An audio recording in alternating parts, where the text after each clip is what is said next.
You know what I mean? We in here today, man. Got a new special guest. Definitely here from Buffalo? Baltimore. Baltimore. You know what I mean? Right. I didn't get the B right, you know what I mean? But I want y'all to take y'all time with this interview into the world of my guest, Rob Kowalski. You know what I mean? Rob sent me his bio. This guy's story is a bit of a plot twist. But I need you guys to hear it in order, you know what I mean, to believe what he has to offer to the world. You know what I mean? And it's coming from a real place, because back in the day, Rob was the ultimate purity culture MVP. You know what I mean? The guy writing the book on why waiting works. But fast forward to now, and he's done a full system reboot. Rob, what's going on, man? Tell everybody about yourself. Yeah, thanks, Mugga. Yes, good to meet you. Yes, sir. Thanks for having me on. So before, I was the poster boy for sexual purity. I was the most notorious man whore in Baltimore. I used to be a stripper. I was a club king. I ran the nightlife in Baltimore for many years.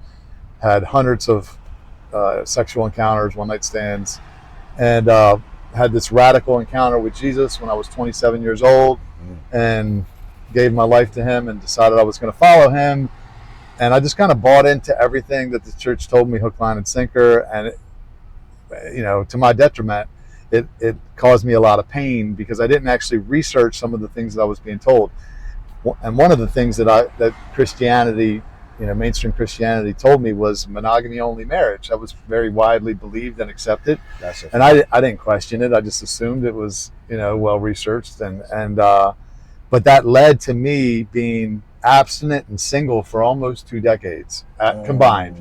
I fell off there in the middle of it, and I returned to my sexual sin and had a bunch more, several hundred, actually a couple hundred more encounters in the middle of it. My boy said a couple hundred. Yeah, more. Well, I was in nightlife, so it was really easy. You know what I mean? Yeah. But initially when I became a Christian, I was abstinent and single for 6 years straight. So you can imagine, like, a guy. I was 27 when I met the Lord. I had a very healthy sexual appetite, lots of options, and I just was like, okay, I'm gonna follow you, God. And I assumed that if I didn't sin long enough, God would give me this unicorn, and I would actually be able to fall in love, because I never fell in love in my life. I always had a wandering eye when I was in relationships, right. And I would cheat, or I would just break up, and because I wanted to be free and I wanted to fuck around. It sound like some of you guys, man. Exactly. No, many men are wired for variety, and we can talk about that. And there's a reason. That's not a flaw, or that's a feature that God gave men, and there's a reason behind that. But we've been told that monogamy only marriage is God's way, and it's not. It's a lie. It didn't come from God or God's people, and we can talk about that. But for me, I was abstinent and single for 6 years. I white knuckled the shit out of it. It wasn't pleasant. And then I fell one night after going out. I just was drinking, and I messed up, slept with a girl, and then it just became very easy to continue making that mistake once I broke my streak. Right. But then I rededicated my life to God 12 years ago. Or actually, it was back in 2010, I think. So now it's been 15 years, and 12 more years outside of 2 isolated mistakes. I always have to mention that, because people go, "Oh, you didn't do 12 years straight." I tripped twice in 12 years, but for 12 years, I was abstinent and single again. And that, again, was like torture, man. Right. Waiting for this one unicorn that was going to make it monogamy only make sense to me. I was caught between not wanting to settle. I never wanted that to have regret. Right. And get married and be like, shit, I should have waited a little longer. Maybe I would have met this one girl that I didn't feel like there was going to be a strong chance I was going to want to step out on. But I was also caught on the other end between not wanting to commit sexual sin. So I was like stuck in the middle. I didn't want to settle, but I didn't want to have sex outside of marriage. So I was like just caught, and it just, really fucked my life up, to be honest, because if one of the other things was true, I wouldn't have suffered. I would have either just got married and maybe stepped out on her, or, ultimately led to a divorce. Right. Or I would have just, had girlfriends. I would have had, a company of women, but I wouldn't have married any of them, and that would have been a lot easier. But I had to keep such strong boundaries with women during those time periods, because I knew myself, and if we even make out, it's more likely we're gonna fuck, because that's the way my pattern was I'd already established these grooves in my brain. So I was like, I couldn't even hang out with women alone for like 12 years. I wouldn't have a girl over my house because I was afraid we'd have sex.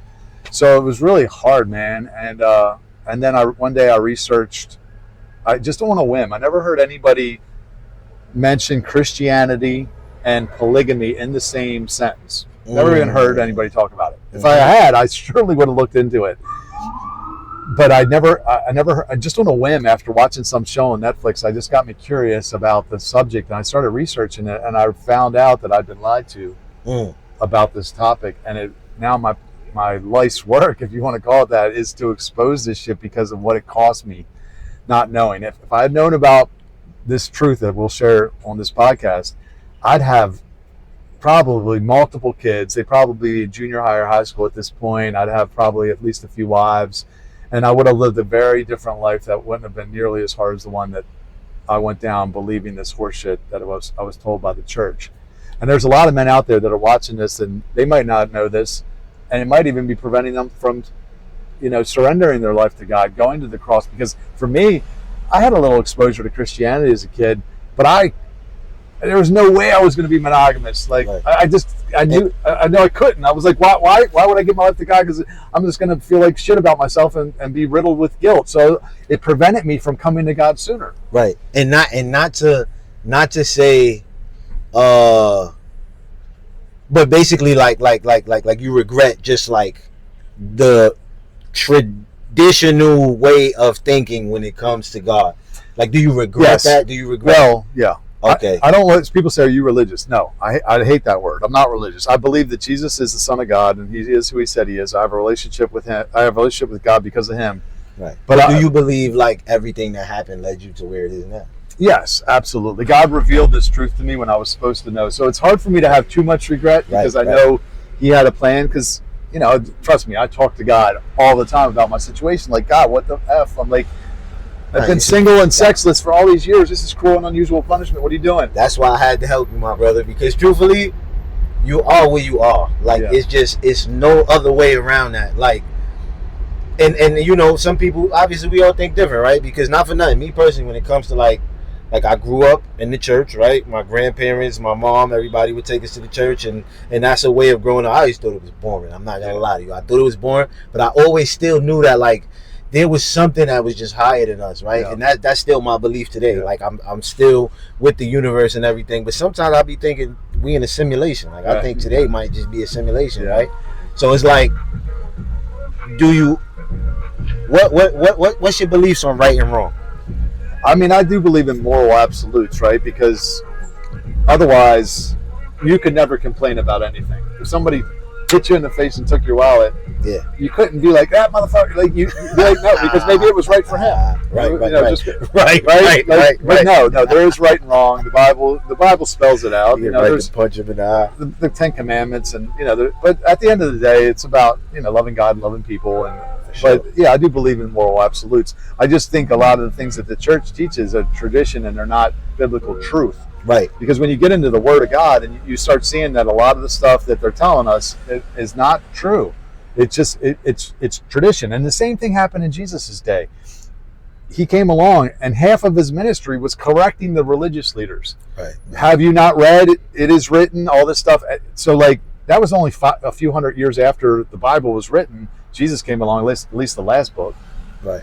Now it's been 2,000 plus years. You're trying to tell me we're getting everything right? Hell no, we're not. There's just a lot of false doctrine, and it really will jack your life up. So, one thing I'll encourage anybody that hears or watches this is don't believe anything that you hear today from me. Just research it. I wish I'd done it sooner, because the truth isn't hard to find once you look into it. That's a good man right here, and that makes me want to look into it more. What you're saying, because not for nothing, we all sometimes don't even know what life has, or we're not experts at this. Yeah. You know what I mean? Yeah. So for us to sit here and say, you got to do this and this, that's kind of exactly the same thing that you're saying with the church and the tradition. Right. It's like we have to follow this in order to be accepted to go to a better place, because we're told hell is just this bad place and everything like that. So like when I read books like How to Outwit the Devil and things like that, it only basically says the negative thoughts that's in your mind, You know what I mean?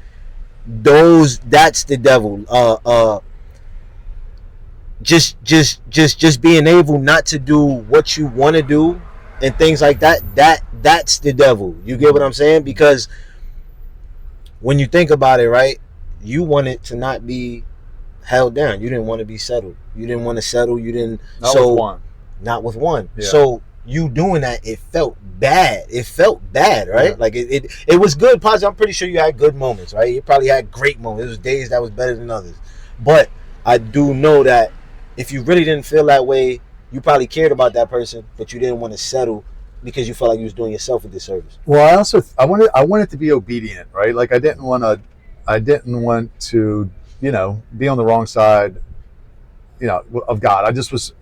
Trust me, I sinned a lot, obviously, but I attribute a lot of my mistakes to the monogamy only doctrine, and again, let me just clarify one thing. I'm not against monogamy. I think monogamy is what most men would do, but when you remove it, polygyny as an option, which the Bible clearly gives man the right to have more than one wife, then you create a lot of problems because men, if a man is told that he only gets one of anything for his entire life, of course he's gonna be scared a little bit. He's gonna be a little bit FOMO. So I dated beautiful, great women, and I could never get my mind around marrying them. So you know what I'd do?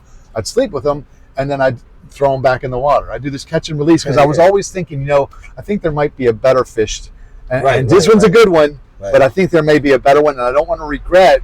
And this is what men do. We get FOMO, we drag our feet, we'll sleep with them, but to wife them, that's a whole different thing. So we'll sleep with dozens, and then we'll marry one. Wouldn't it just been better if I would have just married 4?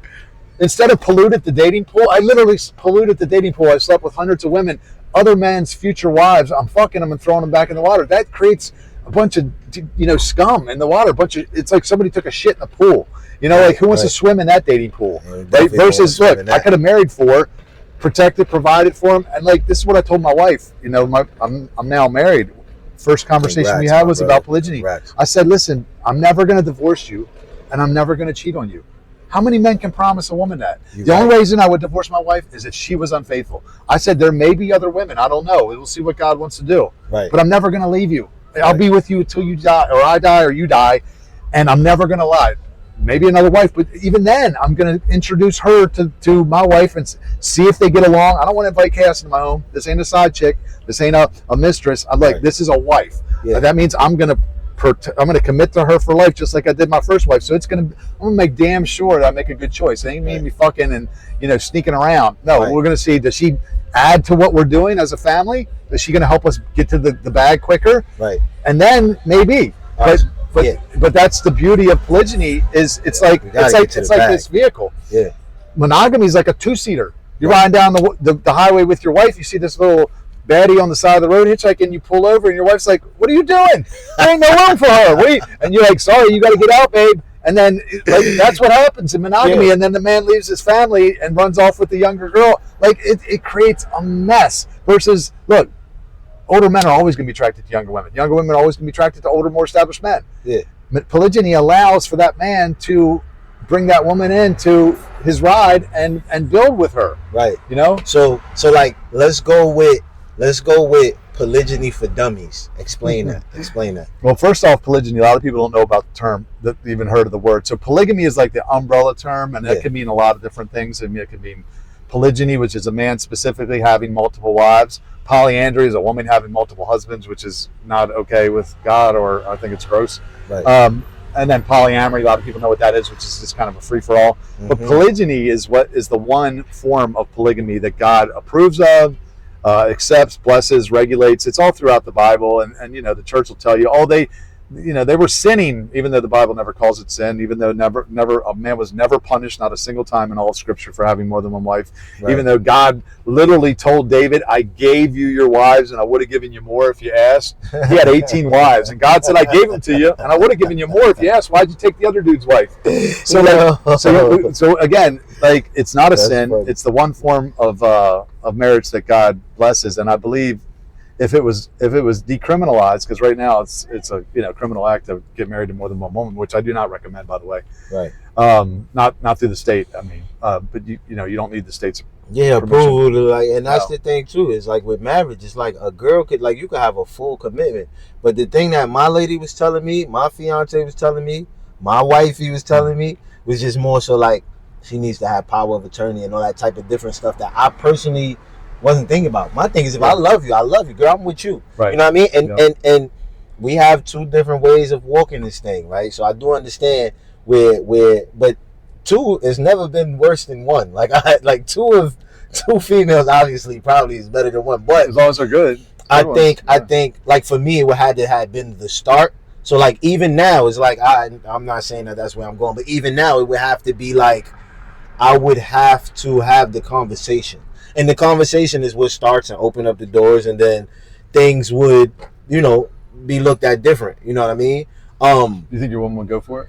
My woman, the way she care about me, bro, she might kill another girl for doing something with me. But at the same time, I also look at things like this, right? So like, you got kids? One on the way.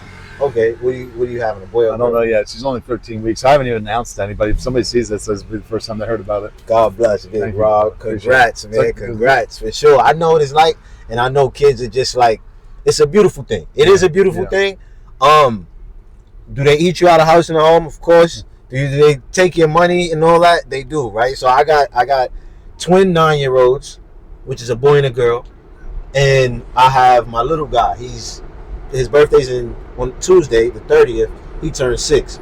So my boys, me, and I'm gonna tell you just a little bit about my life, right? So like when we was coming up, and I first started having sex with females, and my mother didn't have a problem with us bringing females, 3 boys. Yeah. So it was like open season for me. You know what I'm saying? So like, and yeah, I'm the dude with the glasses, but like, it was open season. Like on some like, I could bring as many girls here as I can. I brung literally like 4 girls in one day, maybe 5.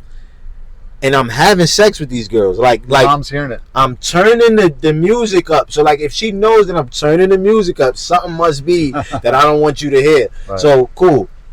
But like I wouldn't want that for my daughter. No, of course not. So like it's like that small part of like But your sons, you wouldn't care. my sons, I wouldn't care. And there's a reason for that. And it goes back to the Bible. Look, a woman is supposed to have one partner for her entire life. And a man, look, a woman, this is not going to be popular, but a woman's supposed to be under a man's authority for her entire life. Mm-hmm. Right now, your daughter is under your authority. If a man wants to come and marry her, he needs to come talk to you, not her. He needs to come to you and say, I want to marry your daughter. Back in the Bible, he would pay a bride price. He would give you something like a year's salary and be like, here's 50 G's. I want to marry your daughter. Now, do you think that man, if he paid $50,000 to marry your daughter, is he going to leave her in a year or two? Probably not, right? Because that's an investment. And it costs them something. The more they pay, the longer they stay. We used to say in the club business. Yeah, so you charge a cover, they stay longer. You got to pay to have my daughter, right, man. Right, but he's going to come to you, and you're going to be able to size him up a lot better than your young daughter, because young women are naive, and they're very easy to dupe. And trust me, I benefited from that when I was whoring around. But a man that's been around a little bit, he's a little bit more street smart, and you're going to be able to see, is this guy going to be a good husband, and you can give your permission or not. It was up to you to decide who your daughter married. Now, again, but with men, like, we don't care so much about our sons, because if a man sleeps with a woman and he discards her, he took something from her. He actually lowered her value, right? It would be, right now, if you look at the divorce rates, women that have the highest sex partners have the highest divorce rates. Nobody wants to buy a rental that somebody beat the shit out of, Sure. and drove around and just didn't take care of it. Used is used. Right. A virgin is worth more. It just is. I mean, you meet a hot woman that's 25 years old and she's a virgin, you can be like, damn, a unicorn, I can't believe this. Right? And there's value in it. But there's no value in a man. Actually, women don't even want men who are virgins. They want men who are experienced. Right. So and going back to what you said about, right and wrong, and there is a way we should live. And we have to go back to who put all this shit in motion. I believe God did. And he gave us a book, and the Bible. Now you have to read it for yourself, because the church will interpret it and they'll tell you all kinds of crazy things that ain't in there. But if you live your life by the way that you understand it, things generally will go a little smoother. And I just believe that God understood, human nature better than anyone, because he wired us. So like a man, I don't want to advocate a man sleeping around. Like, even though I did it, I was wrong. Probably broke some hearts along the way. But, if a man sleeps with a woman and he marries her, then he's not in sin. And you can do that with as many women as you can take care of. Right. So like that, but the problem comes in when you tell a man he can only have one. And like, why would we limit the most capable men of only covering one woman when there's such a vast need? There's so many women out there that need husbands, that want husbands. I heard the stat the other day. 80% of the women who are childless never intended to be. And they wanted kids. Yeah. 80%, 4 out of 5 wanted kids. They never intended to be childless. How sad that is for those women. The Bible says the head of every man is God. The head of every woman is man. So if the head of every woman is man, what happens to all the women that can't find a husband because they limited all the good ones to one? They go uncovered. They have no one to protect them, provide for them, correct them, love them, carry their groceries in, change their tire, all the shit that a man does for a woman. They don't have anybody to do it because there's an imbalance of good men to men. Every woman needs a husband. Right. That might not be popular, but every woman needs a husband. But how many men are willing and capable of marriage? Not maybe 20 or 30 out of every 100, because a lot of men are addicted to drugs or incarcerated. They're gay. They're just selfish. They don't want to cover somebody. Why would I take responsibility when I can just go fornicate? Right. So when you really boil it down, you're going to get about maybe 20 or 30 for every 100 women, and then you got a bunch of women out there, they're trying to find a good man, and they're dealing with the scraps because a lot of the good men are already married. All right, so we had some technical difficulties just now, you know what I mean, but that doesn't stop anything. Where I was letting off, pause. What I was getting to was when you speaking, bro. It's like it's so many things I want to jump in. Like it's like he's saying now I want to, you know what I mean? And it's crazy because I wrote down a lot of questions just based on some of the things, some from ChatGPT, some of them myself. But just speaking to you, I feel like the questions that just float naturally. Yeah. You know what I mean? Yeah. It makes you think. So my thing is when you say like all right, let's just go to this one, right? So like how would you feel about, and this may be devil's advocate, but how would you feel about the lady saying she wants a male? Hell no. I mean, first off, it's not just me. It's the Bible's against it. Like the Bible. So here's what's wild. This is what's wild. Right. It's how deep the rabbit hole goes. Adultery. What's adultery? Adultery is when you cheat, right? No. Here's what's wild. Never was a man with more than one wife ever called a cheater or an adulterer in the Bible. Adultery, the biblical definition of adultery, and this is, you should go to your pastor and question him on this. The biblical definition of adultery always had to do with the marital status of the woman. Right. So a married man having sex with a woman that's not his wife is not adultery according to the Bible. Adultery is a very serious sin. It was actually punishable by death. They'd stone you to death as an adulterer. So why was a man, because you see all the men who were closest to God, they spoke with God. God called them a friend. They wrote the Bible. I mean, a man after his own heart, we call David. They all had multiple wives, and God never said anything to them about it. You're trying to tell me they were adulterers, a sin that's punishable by death, and God didn't mention it? Give me a break. It's not true. An adulterer is if a married woman sleeps with a man who's not her husband. So I can be in adultery if I sleep with another married woman. But if I'm a married man and I sleep with a single woman, I'm not an adulterer. Now, I'm not suggesting anybody do that. I'm not saying that's okay. It is still, I believe, sexual immorality or fornication, which is a serious sin, but it's not adultery. So we need to stop. We need to first go back to the Bible and get the definitions correct. Now, why? Now then the next question comes, well, why would God make the definition of adultery based on gender? Well, because of polygyny. Because he's okay with a man having multiple wives. Well, why? I wonder why he made why polygyny? Because there's an imbalance. There's an imbalance of women who want to be married versus men who are willing and capable of marriage. And it was God's way of making sure that every woman gets a husband. Monogamy only is man's way of making sure that every man gets a wife. It's literally the reverse of what God set in motion. It's sexual socialism. It fucks everything up. And why are we telling women, why aren't we letting the market dictate for itself how this goes? Why are we limiting?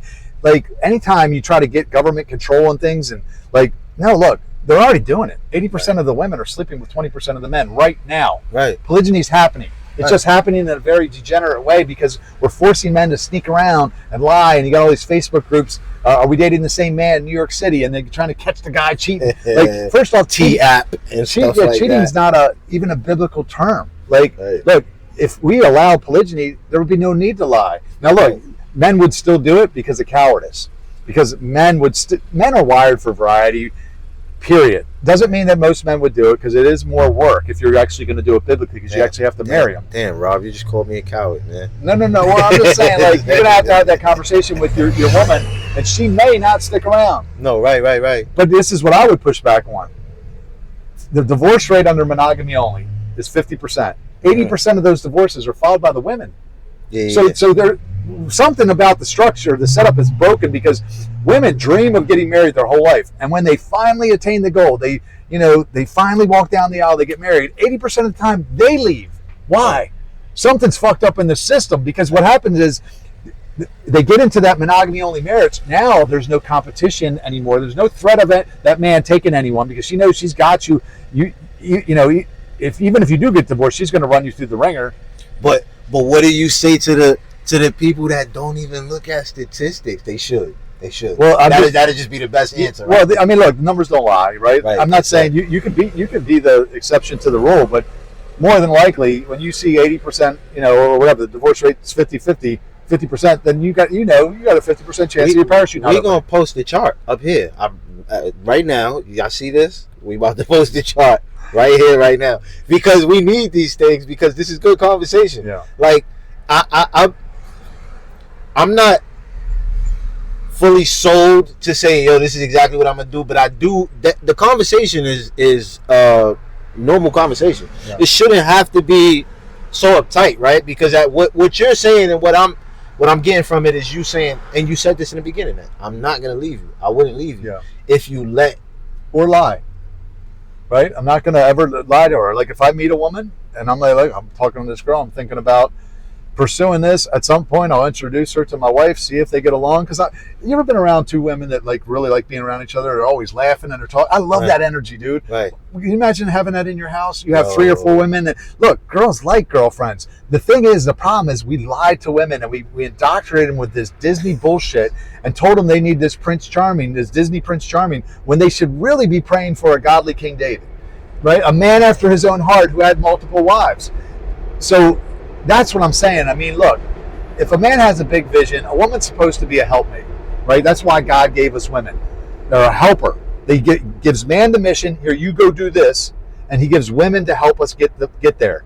If I can get there quicker with 3 women, one's good at admin, the other's good with the kids, this one's good with money. Like, why it's a real system, right?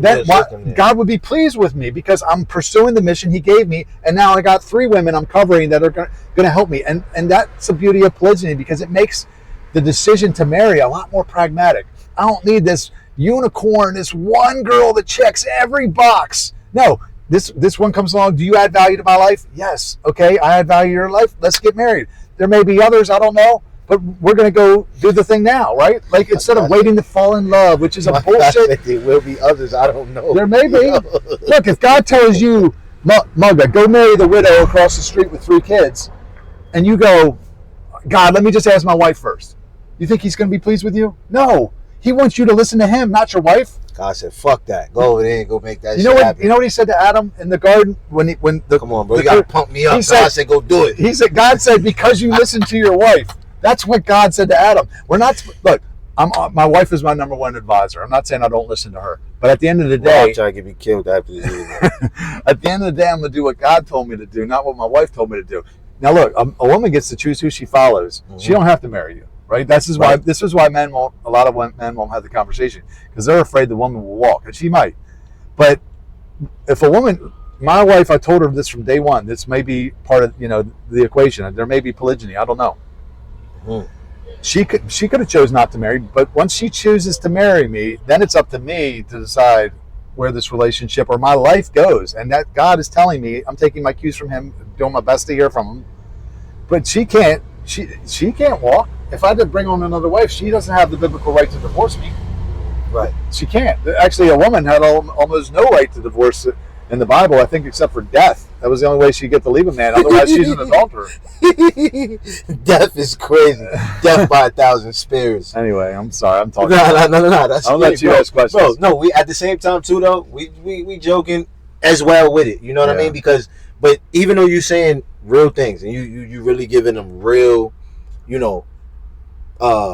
statistics and things like that, right? Because somebody could say that's not a fact or whatever. So I don't want to say real facts, but at the same time, we still gotta joke a little bit. You know what I mean? Like not all the way. I don't want to make it seem like I'm not hearing you. I'm all the way hearing you. I don't mind. I just want to give you a chance to ask questions because I could talk all night about it, man. All right. So how do you feel about social media now? Because social media, it's like an open door for people to meet, and it's like when I remember, like I'm from the age of social media, so I remember Skonex. I remember MySpace. After MySpace was Facebook. Then we had AIM, BBM, and it goes all the way to Instagram. So like I'm from the age of social media. Like when it first started, it seemed like so like that's how we kind of. Well, me personally, we still was outside to meet girls in person because I still remember that whole process. But now these dudes is meeting girls online, and it's like this is I feel could be the disconnect to why the girls is outside just doing whatever they want to do. Like it looked like the girls is up right now and the city boys is down. Like, you know what I mean? So like, how did that whole thing switch? And do you think that has a part in just... When you say up and down, what do you mean? Like up, like winning. Up, and then the boys is down, you know what I mean? Yeah, well, I think feminism, right, probably had a large part in that because we do live in this world that puts women on a pedestal. Now, and look, I treat my wife like gold. Right. But I think. But do you think that's a part of like when you get that aura from you and a female, you kind of naturally gonna do that. Like you're gonna compete with another guy to get her. You're gonna do all that to treat her that way. So it's that's pretty a normal thing for you to treat the one that you care about like gold. Yeah, it's not wrong to treat them well, but if you do everything for a woman, I've heard men say that I did everything for her and she left me. Mm-hmm. No, she left you because you did everything for her. Like, look, women date assholes and they'll sit around and they'll complain about them, but at the end of the day, if you're bending over backward for a woman, like if you're a simp, what you're saying to her is that she's your best option. Right. She doesn't want to think she's your best option because that tells her you're not her best option. Right. Women are hypergamous. They want this is what women are hypergamous, but men aren't. Right. Women want the one. If a woman walks into a room of like men, she's like, which one is the best? I want the best. Who's got the most status? Who's the richest? She wants that one man. If a man walks into a room full of women, we'd want to fuck them all if we could, right? If there was no negative thing was going to happen, we wouldn't be judged. Talk, man. Talk. Right, we would. Why? It out. Because a woman can make one baby a year, right? On average. Mm-hmm. A man, how many babies can we make a year? Millions. Right? We make some millions of sperm cells probably in a day. 365 days. Right. And thousands. That's why because men are wired for variety. So that's the way even biology leaves clues. I mean, once you see polygyny, it's impossible to not see it. Like God made it so clear. Like just from a reproductive ability, you can see that polygyny is what he, at least the possibility of it is what he intended. Again, we can make babies until we're dead. Basically, woman's 40 years old. She basically stops when she hits menopause. But and one more time, polygyny for the dummies. You want me to break it down? One more time. It's not that. It's just. Some people are going to watch this, they're just going to hear it in the front, and then it's just going to be like, but it's like you really letting them know. And I believe you have a message that you're really trying to get out there. Yeah, I do. I mean, the thing is look, if you really did it the biblical way, it would clean up so much. It would fix so many of the world's problems. Right now, we got a population collapse. It's a real thing. We're in the West, we're making something like, 1.6 babies, between two people. Muslims are outbreeding the hell out of us. Like the world's other religion. Yeah, I mean, the world's going to look vastly different, and not too long. We're not going to have enough young taxpayers to pay into the system to support the older people. But every other religion is literally out doing what they having different wives, like 10 wives. But imagine if polygyny was a thing. Well, this is why they did it. I believe the government. Let's talk about that because I believe it's a form of control. Because imagine if you did have 4 or 5 wives, and you have 4 or 5 kids by each of them. You got 20 kids, and half of them are boys. You got a little militia. Mm-hmm. You got you can't control thousands of men like that because they got little armies. You can't pass bullshit taxes on them. You can't, don't fucking overthrow the government. So, but a man with one wife has got 1.6 kids. 50% divorce rate. Fuck him up. He's weak. He's been ran through the courts. He's a shell of himself. You can control him easy. Oh shit. So this is why they do it, man. But Muslims don't buy into this shit. And I don't think the devil's a dummy. I think we don't give the devil enough credit. Now, why did he give polygyny, which is nation building, to the Muslims, and he gave Christianity these cheap imitations like abortion and fornication, and because he's destroying. There's a reason why he attacked Christianity. And that's mostly in the U.S. Yep. When you think about it, the U.S. is more controlled than them other countries and all that shit, too. Like, the government just has, like, a fucking foot on their neck. Like, on our necks, you know what I mean? Like, it's like, we can't do shit without a fucking... I bet in them other countries and all that, too. Like, even driving... You know what I mean? They don't care too much about no fucking license and all that bullshit. Or even like you could have an open beer in the car in South America, I think, and nobody's going to say anything to you. Yeah, like out here, it's like every little thing is a fucking whatchamacallit. Yeah. I just fucking got pulled over yesterday. They tried to tell me my suspended license and shit. I got a paper in the car that say my license is suspended. Yep. So which one is it? Y'all just trying to fuck with me at this point. Absolutely. You know what I mean? And they can. Yeah. They can because we are not following. Well, that can be one thing to help. But it's certain rules that we're just following. Oh yeah. That's just like, but we broke a few traditions. Like we homeschool. We don't like to put the kids because all of that has its own set of like, you know what I mean. If we could think 10 steps ahead, why would we put our kids in a school system to have them stuck?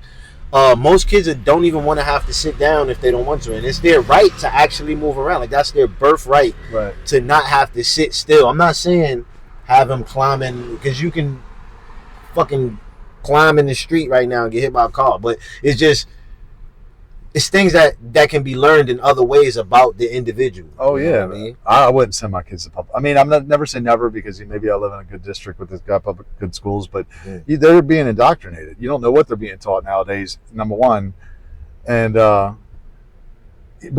again, going back to polygyny, think about this: most households need both parents to work in order to make the bills. Mm-hmm. Right, because you need 2 incomes, so you kind of have to send them to daycare and public school. Right. But with polygyny, I said this for years before I even discovered this truth. As I was like, I ain't having kids until I'm rich enough to have a nanny, because I wanted to have some kind of life, even with kids. I wanted to be able to take my wife on dates, and be able to do fun things with her. But polygyny opens up doors to a lot of things because look, maybe you have a woman. Maybe my wife wants to work a little bit. Maybe she, work. I don't think she should call another man boss. I don't like that. But if she wants to have a side hustle that she's passionate about, fine, good. Proverbs 31, go read that chapter. That's a basic, a real good picture of what a godly woman looks like. And that one was a hustler. Mm-hmm. So a lot of times people will say, oh, polygyny is expensive. You better have a lot of money to have multiple wives. I'm like, have you ever read Proverbs 31? You're going to tell me that it wouldn't be to my benefit to have 3 of those women in my house? Because they were all bringing in something. They were all contributing to the household. If you gave me 3 Proverbs 31 women, I could fucking take over the world. Mm-hmm. So it's not, don't give me this expensive BS. Monogamy only is way more expensive because many hands make light work. Give 4 people under the same roof, all, contributing, life becomes a lot easier. So, again, I ain't speaking from experience because I haven't practiced polygyny, but I've talked to many people on my podcast that have, and they all say the same thing. Things get easier, not harder. Right. But, yeah. So, and I hate to cut you off again because you definitely got some Jews. Who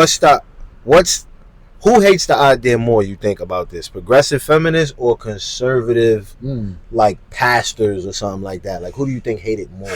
That's a good one. I don't know if I could say one over the other because those are well, it's not even just conservative pastors; it's conservative Christians. But the church has been feminized big time. So, I've talked to pastors.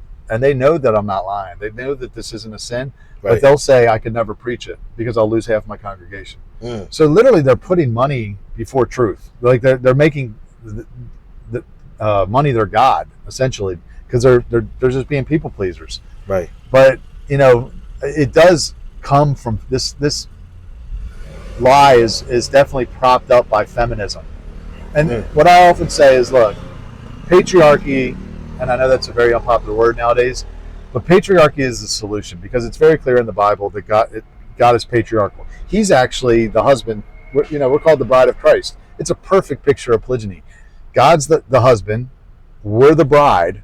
There's multiple brides. Anybody that's a Christian is the bride of Christ. So God has multiple brides, multiple women, so to speak. We can't have any other gods. So this is why polyandry doesn't work. A woman can't have multiple husbands in the same way I can't worship other gods. So God can have multiple wives, but it goes back to patriarchy. And the thing is the beauty of polygyny is feminism is impossible with polygyny on the table. You don't even need to practice it.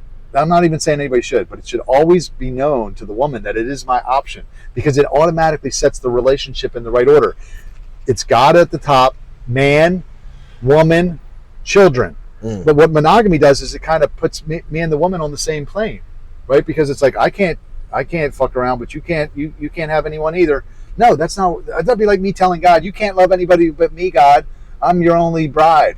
And God says, okay, Rob, I won't love anybody but you. No, that's not. God says, I'll love whoever the hell I want. Right. And I got to respect him still. Right. Because he's God and I'm not. And you're the man and she's the woman. And it's your right, but it's not my right. It automatically sets everything in the right order, which, again, I believe divorce proofs your life. This is why you got a 50% divorce rate. 80% of them are filed by women, because it puts there's no polarity anymore. Right?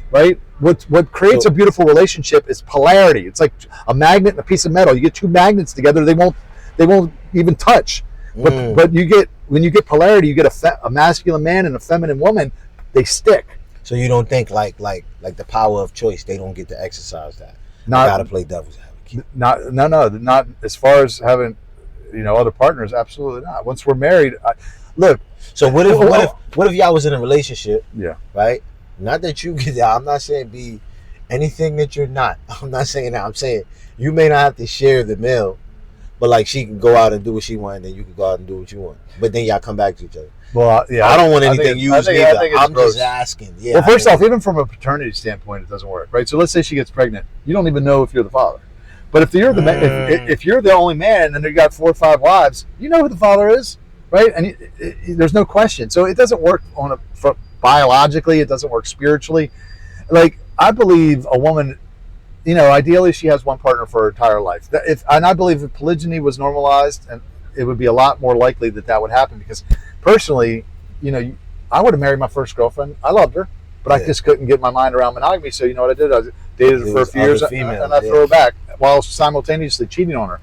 Dude, I would have been capped out. If you would have let me have 4 or 5 wives, I probably would have just been maxed out with time and resources, and I wouldn't have needed anybody else. And instead of what I did was, run through an entire city. Yeah, I used to throw them in the garbage. Yeah. It wasn't like I just threw them out. They were going to garbage. Yeah. Like, I'm talking about done. Like, I don't even want them anymore. Absolutely. Like, you know what I mean? But that's the craziest part too.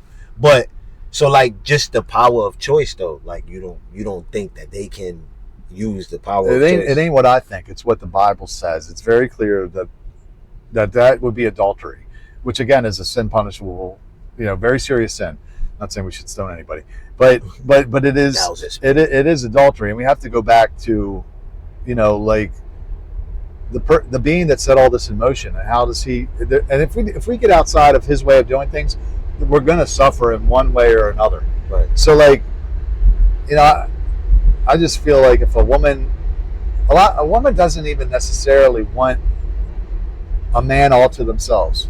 They really don't. Because if that was true, then 80% of them wouldn't be sleeping with just 20% of the men. Even in the chimpanzees, right? And I don't believe we're evolved from chimpanzees, but do you know female chimpanzees don't want the single male chimps? They want the male chimp that has all the bitches. The one that has it's the same truth. Have a whole and this is what Will Smith was saying with Jada Pickett. Yeah. He was saying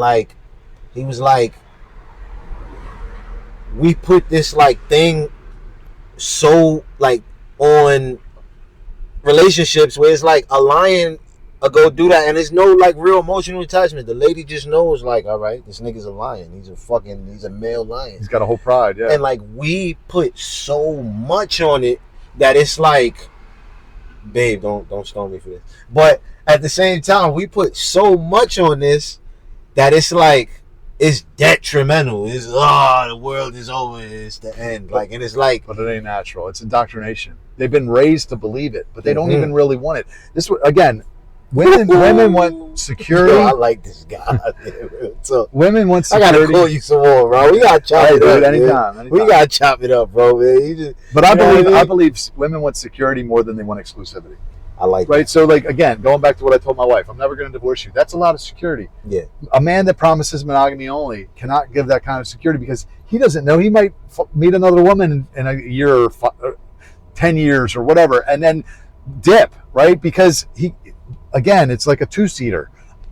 Polygyny offers so much more security, and I don't have to lie. I don't have to sneak around like I used to. I used to, because I did have an appetite for other women, and I had to lie to the girls I was dating because I bought into this. The truth is, I think all men have that appetite. Of course they do. I think your eyes never go away. You're still gonna see things, but is temptation worth the legacy of things? And that's where sometimes it comes in, especially my way of thinking. It's like, I got a whole family. We built this, and I'm not saying that it won't be room for a polygyny conversation. All I'm saying is, even in the Bible, right, when Saul, all he had to do was wait 20 minutes or something or whatever for them to, I'm not sure. Please don't stone me either. No. But I think it was like Saul was, if he would have waited 20 minutes, his legacy would have been, but he diminished everything. And am I wrong? Maybe the name I'm saying is wrong. I'm trying to remember the story. I don't know the story. Well, but like 20 minutes is like, and I'm not saying 20 minutes is just more so. If you just would have waited and had patience, your legacy wouldn't have been finished. Yeah. It wouldn't have been crushed. It wouldn't have been. But the temptation got you. You know what I mean? And that's mostly the thing with it. With just looking at other females, the temptation is like, oh shit. You know what I mean? There's nothing. This is why I look at, like, women are. A man impresses upon a woman. Mm-hmm. Every time he has sex with her, you actually leave DNA in her, right? So a woman, it's like almost like wet concrete. They call it being alpha widowed. If a woman dates like a Chad, that's what they call him in the red pill, like a guy that's just had his shit going on, he impressed upon her, okay? Right. And it left a mark on her. It's in her memories. Now, she might date a safe guy down the road, mm-hmm. Marry somebody after she got her heart broke, but that guy is still in her brain, right? She thinks about him, or like he impressed upon her. So I'm in all you niggas, girls' brains. But what I think when you get in a relationship, they call it habituation. Of course, and this has happened to me in every relationship. The desire for the sex dies down, right? Because you get into you're comfortable, and you maybe in the beginning you're having sex 3-4 times a week, but then it's like a couple times a month, maybe, or once a week, or whatever. It goes down. Even your desire for it goes down, but it doesn't go down for new women. Right. You see a baddie walking down, and you might only want to have sex with your wife not so often, but you see a bad one, you'll be ready for it. That right away. You're always ready for that. Why did God do that? I believe it was because He wants the population to grow. Right. So it's like just like a woman has a desire. Evolution. A woman has a desire to have children. Right. Even though she knows this is going to be a lot of work. It's a lot of responsibility. It's probably going to cost me money. It's going to cost me pain, and things happen to the kid, or possibility of getting hurt, whatever. But they still want to have the kid, even knowing that it's going to be a lot of work. God gave men the desire to want to, plant the flag in other women because He wants us to reproduce, but it has to be done right. Right. Okay. Now, when you say it has to be done right, because what do you call somebody that just doesn't have control and they just want to go do everything that's going? You get real life diseases, STDs, all types of shit, all types of shit. But as a man, see, when everything you saying right now, like we piggyback, you said a boy. So like, I'm learning everything right now. So like, all right, so doing it right is like being a man about it, making smart choices. Going to her father, and ideally you don't. So you going to girls' fathers? Ideally, you don't have sex with her until your wedding night. Me and my wife, Rob, you a real guy, son. Yeah, you're a real one, son. He said, like going to their father. Like, you gonna go to all their fathers and let them know? Like, it would be a harder conversation to have because most men are to believe that it's a sin or it's just something's wrong with it. But if you went and had a real sit down with the dad and you said, "Listen, I'm in love with your daughter," and you just break it down with him. You might have to open up the Bible and show him and be like, "Look, I'm never going to divorce you." Who doesn't want that for a daughter? So I'm in love with your daughter. I'm in love with 5 more. Well, who wouldn't want that for their daughter? Say, "Look, I'm gonna marry her for life. Mm-hmm. I'm gonna protect her. I'm gonna provide for her. I'm gonna lead her as a righteous man should." Because look, most men will promise monogamy, to get the girl, and then they can't even deliver on it. Right. Most men are fucking cheating, and then again, a high percentage of divorce under monogamy only. So they can't promise the man, "I'm never going to divorce your daughter." No, look, if I had a daughter and a good righteous man came to me and said, "Look, I want to marry your daughter. I do have a wife already," and then here's the beauty of polygyny too. This man's got a resume. You can go and say, "Let me see how he treated his wife. Is she happy? Is he treating her good?" Well, damn, because again, you get a man I let him marry my daughter under monogamy. I don't know if he's going to be able to do the job. Right. He's got no resume. Right. With polygyny, I can look and see how's he doing with his first wife. Well, he's been married 5 years. Damn, she's got everything she needs. He's a good man. He goes to church. Whatever. I can look at everything and say, damn, he's got a track record. Right. Now this would be a good choice. Now, it's monogamy only has been just force fed into us, so we think that that's the right way. But you can just look around and see shit ain't working. It's a shit show out there in the dating scene. Yes, sir. And I believe that at the core of this is this false doctrine, monogamy only marriage. I'm not saying anybody should have more than one wife. I'm saying for you or anybody listening, if you're tempted to step out on your woman, don't tempt it. Just do it the right way. Just do it the right way. Go to your woman and say, "Look, I believe this is my right. I want us to talk about this and consider this, but don't cheat. Don't be a pussy. Don't lie. Don't leave your family."